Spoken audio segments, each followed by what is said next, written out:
ആന വായ പൊളിക്കുന്നത് കണ്ടിട്ട് അണ്ണാൻ വായ പൊളിച്ചിട്ട് കാര്യമില്ല എന്ന് പറഞ്ഞത് നമ്മൾ കേട്ടിട്ടുണ്ട്. അതുപോലെയാണ് ഇപ്പോഴത്തെ ഒരു റീസെന്റ് ആയി ഞാൻ കാണുന്നത്. കുറേ ആൾക്കാർ, ഇൻഫ്ലുവൻസേഴ്സ് അല്ലെങ്കിൽ കുറെ ട്രേഡിംഗ് പ്ലാറ്റ്ഫോംസ്, അവരുടെ ട്രേഡിന്റെ പാടൊക്കെ ഇട്ടിട്ട് ഞങ്ങൾ ഇന്ന് ഇത്ര പൈസ ഉണ്ടാക്കി, ലക്ഷങ്ങൾ ഉണ്ടാക്കി, കോടികൾ ഉണ്ടാക്കി എന്ന് പറഞ്ഞിട്ട് നമ്മളെ പോലത്തെ സാധാരണക്കാരെ ഇതിനെ കുറിച്ച് വലിയ അറിവൊന്നും പിന്നെ പോലെ I don't have much knowledge, കുറച്ചൊക്കെ അറിയാം. അപ്പൊ അവരൊക്കെ പോയിട്ട് ഇപ്പൊ എനിക്ക് ലക്ഷങ്ങൾ ഉണ്ടാക്കാന്ന് പറഞ്ഞിട്ട് അങ്ങോട്ട് തുടങ്ങുകയായി. അതെല്ലാം ചെയ്തിട്ട് അവസാനം പൈസ മുഴുവൻ പോകും.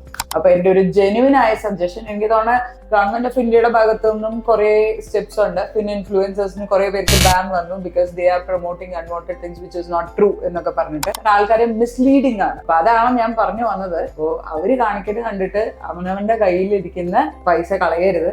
അതിനെ കുറിച്ച് വ്യക്തമായ ധാരണയായിട്ട് പഠിക്കുക, അല്ലെങ്കിൽ ഇതിനെ കുറിച്ച് അറിയാവുന്ന ആൾക്കാരെ കണക്ട് ചെയ്യുക, അവര് പറഞ്ഞു തരും, എന്നിട്ട് ചെയ്യുക. With proper knowledge invest in markets. അല്ലാതെ വെറുതെ പോയി അവർക്ക് ഇത്ര ലക്ഷം ഉണ്ടായി, ഇവർക്ക് ഇത്ര കോടികൾ ഉണ്ടായി, അപ്പൊ എനിക്ക് എന്തുകൊണ്ടും ഉണ്ടായില്ല എന്ന് പറഞ്ഞിട്ട് അത് ചെയ്യാതിരിക്കുക. Because money never comes free, it's hard earn money. നിങ്ങൾ കഷ്ടപ്പെട്ടുണ്ടാക്കുന്ന പൈസയാണ്, അത് കളയാതിരിക്കുക.